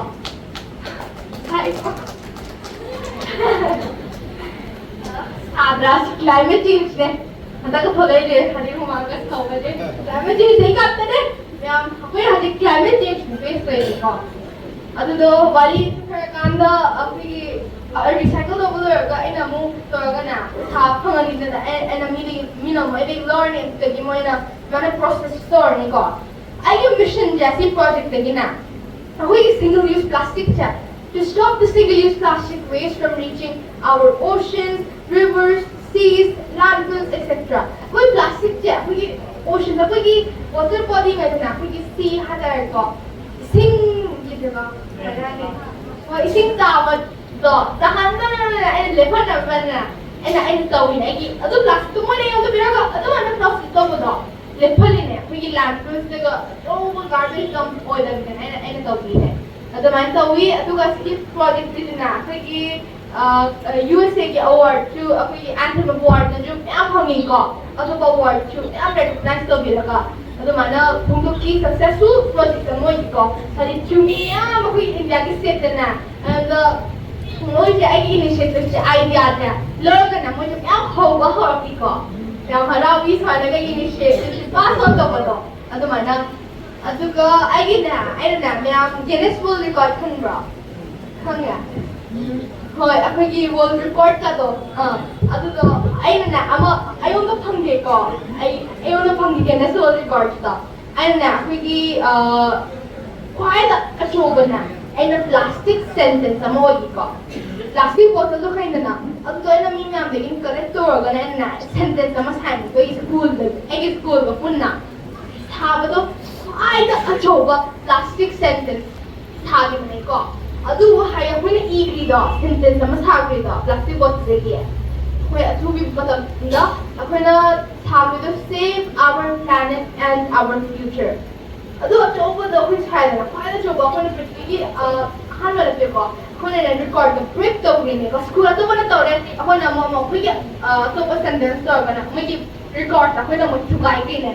तो तौग्रीने को अदु माने वर्ल्ड रिकॉर्ड तो इना फंगे माने कोई स्कोर करा लगता अदु माना आई जो अचीवमेंट्स में फंगी कोई वाते आई ना कॉम्पिटिटिव तेजना आई जो एम प्रोटेस्ट तौबा खोटिबा आई जो तुम तौइको अखोगी हंदक की मणिपुर की लाल भांडारे में खंगनी याम अभाव मतम ने हजि चुलोइको कोई अमे त पुथा याद्रो मतम ने कोई सेयो भाजला बने आई जो द ट्रिप अब तक सब तो याम नुआइते तो मी कांदा अखोगी रिलीफ कैंप जो मैं इमाइबल सिंगल होई को मैं आमुंगा अदो याम नुआइते गांग सिंगल स्कूल का दबगा तबदो कोई जी द खतंग नते अखोगी आ मणिपुर द जो तो मैं तो इदन हजि थिंगरी बा अखोगी हजि वायलेंस से नुआइते अदोगी आई साइड द जो पुनहाय बदु मानना आइना आई अंगम मैं खंगने ने जो पालोम द चलपदो आई इंटरनेशनल लेवल ने आई वॉइस से आई तोरगना आई असिंग मैम अवाबा एवं हायर की बदो कप ना आई फुटुक ने कोई वर्ल्ड लीडर्स तो कोई प्राइम मिनिस्टर प्रेसिडेंट तो कोई नेशनल मीडिया तो आई फुटुक ने अदु मैम वाव नु आई हानि के मैम इनिशियल नहीं मैम नथिंग कोई की बचाले अदुगी आई फुल सपोर्ट ने अखोगी मिटेगा अखोगी मणिपुर कम्युनिटी अखोगी मिटे कम्युनिटी की ना आई लेगी हागे फुटुक निंगे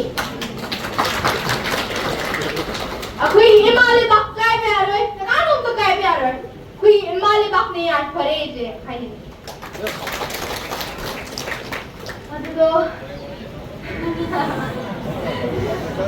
अदुगो ये हाजिना अमत ओना अमत ओना ओइबसा दरकार ताई को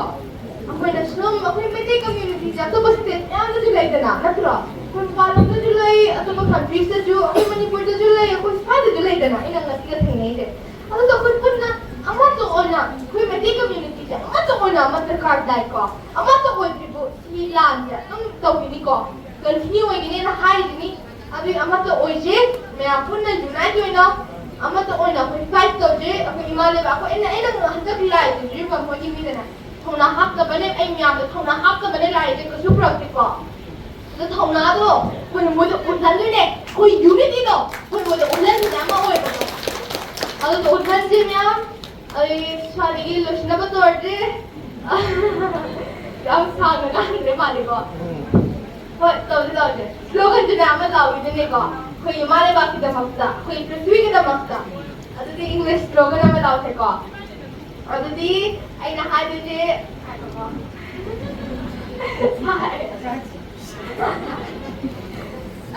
Siri climate change na tadi kau kena hana dina buhi kau gani ko samda ka ingam ni ko han ingam mana tiro mea hajiki loi pre ingma di wa da also chak winter ka kata ni thola ke winter da mushala ni oh ado do slogan hana ni ko slogan je and hati je I say climate, you say action. Climate, action. Climate, action. Go. And climate action. I say climate, you say justice. And justice climate, justice. Climate, justice. Ado di amana climate action climate action. Amana climate justice climate justice. Go. Ado di hawal ni ko ga di ko ito hawal I say climate, you say action, climate. That's it, huh? Oi, sana, okay, unit ini, okay, spirit no. मैं आपने कहा देखो, तो कोई खोजने तो बताया क्या फिर कि मैं आपके spirit तो बताया क्या फिर के, तो जिम्मेदार तक के. I say climate, you say action, climate. Climate. I say climate, you say justice, climate. Climate. I say climate, you say action, climate. Climate. I say climate, you say justice, climate. Climate. I say climate, you say action, climate. Climate. I say climate, you say justice, climate.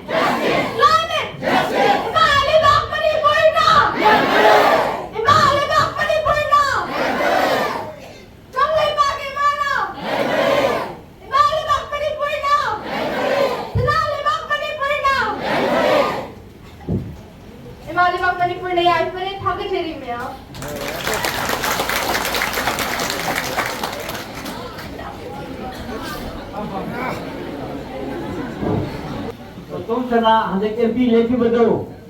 Maki jum disiplin inisiatif lauraga jum mamar sabadu ayang tang putrong ma ayang hangrani putrong ke sangado ini. Adu ulai tu tiba-tiba adu itu toh sana namu maki dijo dah bayar langsung saja. Helan do soedana na kasada kira betul. Adu mana kianta dah tahu ni. Mungkin macam dah ya mereka jadi. Macam mana semua nak hari ini jawab Manipur lagi. Sengkok ni kegino, Manipur wajah wajah kena ko organisasi leader talk leader family, mui tu jua kan dia hari kini na. Aduh bu, ayi disiplin ada, kodong sana ada sahaja begini. Yang tadi begini na, ayi jum berkata dia kan ada disiplin kodong begini. Maki, kamu jawab, betul, maju jawab dia disiplin ada begini na, pakai jawab kodong dia. Aduh malah tak amat tu kodong yang agak, matu brain kena berau orang begini, matu kasar dia orang begini, helakan dia. Disiplin itu tambah mai. Asam University dah, madu dia koi group kerana ada muda hai le cuma hang kerana na. Ada koi kelompok, saya ares, dia kuman na amuko gimon cara kemayum dah, mayra nungra tu lagi tahu kan, lalai ni sengkong ni bani. Jangan nungai je. Asia koi kerana macam bahat kami nasi, Manipur ni jumpa nampak sektor lain Manipur kan nanti makong beral le, macam jauh itu. Aduh bu. Manipur के sentiment सोपा, कसार के sentiment सोपा, एक कोई इमारत बाकी भी नहीं एक कोई नहीं अशी बंद हो क्या किसी में जानते एक कम जगह. Thank you.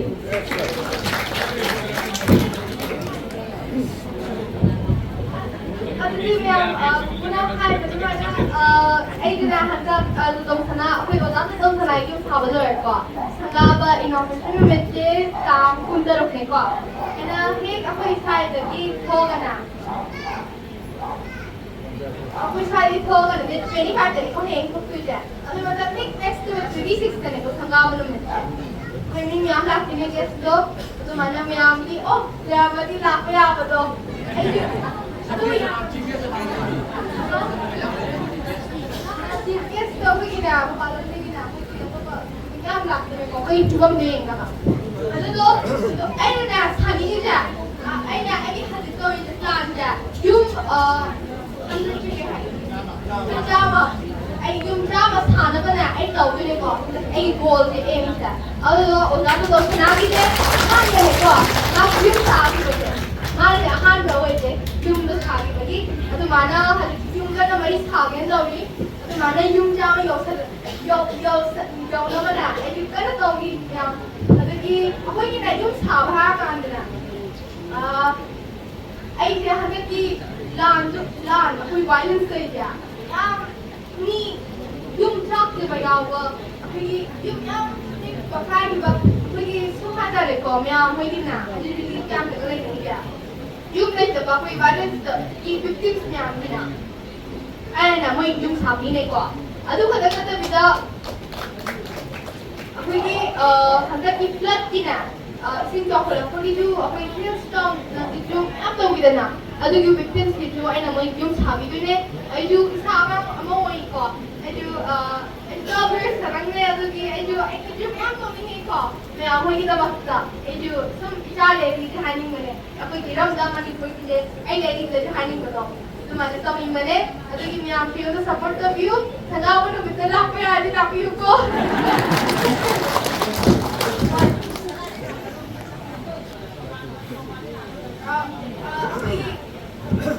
diba? Ako yung first sino pa din ko. Ade, kada pa sa kay ro ni hada re kamano ba te pang na ba? So, asin mo da dihaning mo do kiki man ko gamche. Ado mana ju ay contact ay connection system na ko mo dula. Dula kene to pa ha?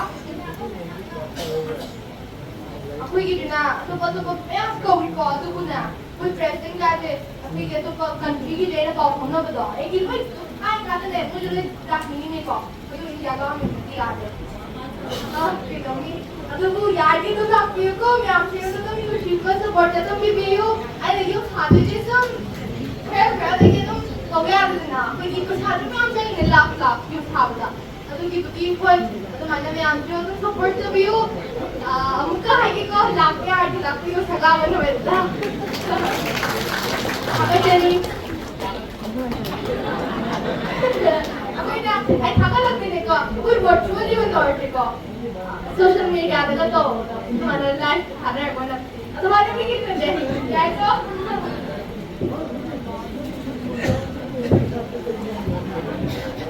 ada cari orang ki maka jatuh sudah poin aku ini ini si pria ki apok pa yang ba kerja cinta musam tang mo na nanti bilang bodoh le me to bodoh na lai pho di si pia ma interest na thang le ni sin sa tam tik to ga mo ko si tu pho ngai ta se le ba ta yo na ba moi bu thau pi na ba interest to mo ya me se lo bi le mani pu da da ko ki ta bi hai ba hi ta ka sa ge do to sa di mai ba pha ne adi kai na ta ma na su la pho sa lu na ko na su ye mo hai ji ngam ki da ba hai ta le ma na ba ma sa di yum je ma gi politics ta sa lu na ti yum da sa lu ba ka da no bi to ma hai ki pha lo no wa la sa paเรื่องสุกนงเรียนตามจะไม่กลายไม่เช่นส่วนไม่เลยไม่ได้บอกว่าไอ้ที่เลยความในสิ่งที่ผ่านสิ่งนั้นต่อแล้วก็มันจะชาเลยแต่ก็พอได้ตั้งแต่ปลายเลยเอาที่ผมพูดในวันนี้แอมมันงงกี่อย่างแม่หน่วยต้องแอมทุกอย่างกับการตัดเงินไม่ยอมสาวิจัยก็ไม่ได้นั่นอ้วนน่ะนี่เมื่อกี้เรามาพูดแล้วก็งานเราบ่นี่เมื่อกี้จากที่ว่าคัดขโมยช่วยตัวต่อแล้วที่คุยยุ่งสาบตกเสื้อเกี่ยวกับว่าเราพิจารณาเราไปหากันว่าเจ้ngasih mau tu apa video sangat tahu ni tapi betul lagi Facebook tu post kaya tahu berapa orang jadi ada standing tu orang pengami magi apa nak kesulitan nanti yang mama harus ke nulis dalam tu pun pergi usia ya tu kayak yang mama itu kan sekarang bina nulis lupa apa yang mana pun tahu betul tahu baru nak pernah sangat kalau kalau laki beri laki lagi tu maka dia kau bersih hai betul ya mana yang memang tu pun sama sungai tadi mungkin lagi yang singgah yang pun macam dah apa yang sungai tadi adalah cara ini lagi lagi tu bak yang nanti kalau ini dah cekเลยเช็คฝั่งเซสนุกยกเลยยกฝั่งเซสนุกยกพี่เลยนี่ยกพี่ของทุกท่านฝั่งก็เลยนะ ꯄꯥꯡꯒꯜ ꯄꯨꯊꯣꯛꯅꯔꯒ ꯃꯥꯅ ꯄꯩꯁꯥ ꯈꯔ ꯑꯔꯩꯕꯁꯤ ꯇꯧꯔꯒ ꯃꯌꯥꯝꯒꯤ ꯃꯇꯦꯡ ꯂꯣꯏꯅ ꯌꯨꯝ ꯆꯥꯕꯗꯤ ꯁꯥꯁꯤ ꯕꯕꯥꯅ ꯍꯥꯏꯔꯒ ꯑꯗꯨꯃꯥꯏꯅ ꯑꯩꯈꯣꯏꯁꯦ ꯂꯥꯛꯈꯤꯕꯅꯤ ꯑꯗꯨꯅꯤ ꯃꯌꯥꯝ ꯑꯩꯈꯣꯏꯅ ꯇꯧꯔꯤꯕꯁꯤ ꯉꯝꯗꯕ ꯈꯔ ꯑꯗꯨꯅꯤ ꯄꯤꯛꯈ꯭ꯔꯕ ꯑꯩꯅ ꯍꯥꯏꯖꯅꯤꯡꯕ ꯑꯔꯣꯏꯕ ꯋꯥꯐꯝꯁꯦ ꯄꯤꯛꯈ꯭ꯔꯕ ꯑꯉꯥꯡ ꯆꯍꯤ 19 ꯗꯤꯁꯤꯄ꯭ꯂꯤꯌꯥꯅ ꯏꯃꯥ ꯂꯩꯕꯥꯛꯀꯤꯗ ꯑꯣꯏꯔꯣ ꯑꯃꯗ ꯑꯣꯏꯔꯣ ꯇꯧꯕ ꯉꯝꯃꯒ ꯑꯩꯈꯣꯏ ꯗꯤꯁꯤꯄ꯭ꯂꯤꯌꯥꯒꯨꯝꯕ ꯆꯥꯝꯃ ꯂꯩꯔꯒꯗꯤ ꯑꯩꯈꯣꯏ ꯏꯔꯝꯗ ꯃꯅꯤꯄꯨꯔꯁꯦ ꯀꯩꯗꯧꯕ ꯑꯍꯣꯡꯕ ꯁꯤꯡꯒꯥꯄꯨꯔꯗꯒꯤ ꯍꯦꯟꯅ ꯆꯥꯎꯈꯠꯄ ꯂꯝ ꯑꯃ ꯀꯩꯗꯧꯕ ꯑꯣꯏꯕ ꯉꯝꯃꯣꯏꯗꯣꯏꯅꯣ ꯗꯤꯜꯂꯤꯁꯦ ꯗꯨꯕꯥꯏꯗꯒꯤ ꯍꯦꯟꯅ ꯆꯥꯎꯈꯠꯄ ꯃꯐꯝꯗ ꯁꯣꯏꯗꯅ ꯅꯣꯡꯃꯗꯤ ꯆꯍꯤ 10ꯒꯤ ꯃꯇꯨꯡꯗ ꯁꯣꯏꯗꯅ ꯑꯣꯏꯔꯛꯈꯤꯅꯤ ꯍꯥꯏꯕ ꯑꯩꯈꯣꯏꯒꯤ ꯑꯁꯥꯗꯒꯤ ꯃꯅꯤꯄꯨꯔ ꯂꯥꯛꯄ ꯃꯇꯝꯗ ꯄꯨꯡ 6ꯗꯒꯤ ꯍꯦꯟꯅ ꯆꯪꯉꯣꯏ ꯍꯥꯏꯕ ꯋꯥꯐꯝꯁꯦ ꯑꯩ ꯊꯝꯖꯔꯒ ꯋꯥꯁꯛꯆꯔꯒ ꯂꯣꯏꯁꯤꯟꯖꯒꯦ ꯊꯦꯡꯛ ꯌꯨ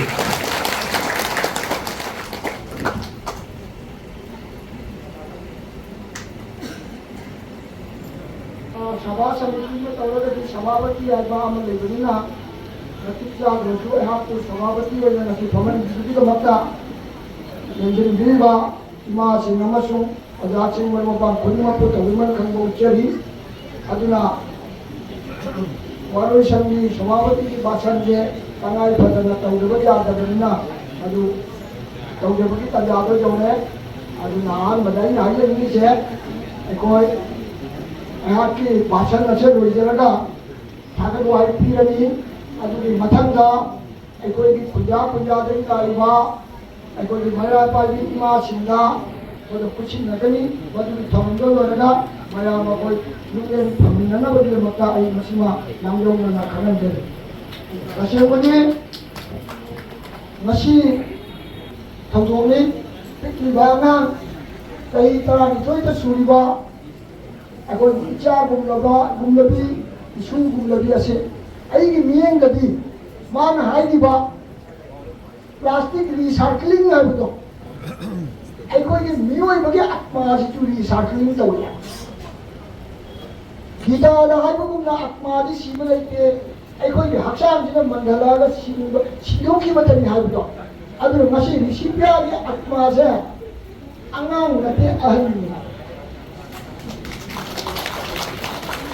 अदुना अखोइना उबदा माके तही ना तानि तोइदा सुबा अनांग ओइना उबगी वानी माके आत्माजे अहन्नि रिसाइक्लिंग तोरपदा ज्ञान ज्ञान लैबा आत्माना माकी अक्षांग से चंग बदुना मसी असि गुंबा ओसा कसे तोरपनि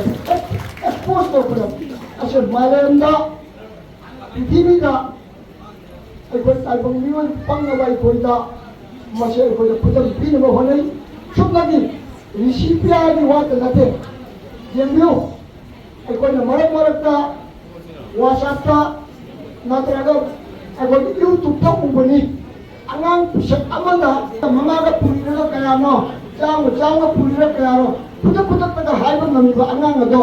मागे आत्मा दो मा अगांग नते अदुना माने ना अखोइनि इमा अनिना हाइबिगी वाफम मजो याम चुम्बो वाफम मरंग लिसिपिया इशू लबी से ताहुद्रे आइबदी सिनी तसेंना आइबदा आई मांगदा आई मसे एनवायरनमेंट मतांगदा अमसुंग अगोइनी मका भागना लेरुनबगी आई वाफम ने थंगनी बसी अदुना लिसिपिया दाइना ताहनी बसिनी ममागना असुक फदना सेंबिरे ईश्वरनसु नंगी आत्मादो याम मेच्योर होइबा मपुंग मारबा आत्मा अमा लैबिरे नंगी मपान लोंदा नंगी हक्सांग थादोंग अदुतनी अदुबु मियोइबा आइबसे ख्वाइदगी साथीबा आइबसे कैरेक्टर लन मांगिबा अमुक फंगबा जाय पोट मांगिबा अमुक फंगबा जाय कैरेक्टर न मांगरगदी अपन लोगत जादे मरम मदुना कैरेक्टर से मसे नामना रिसाइक्लिंग का एनवायरनमेंट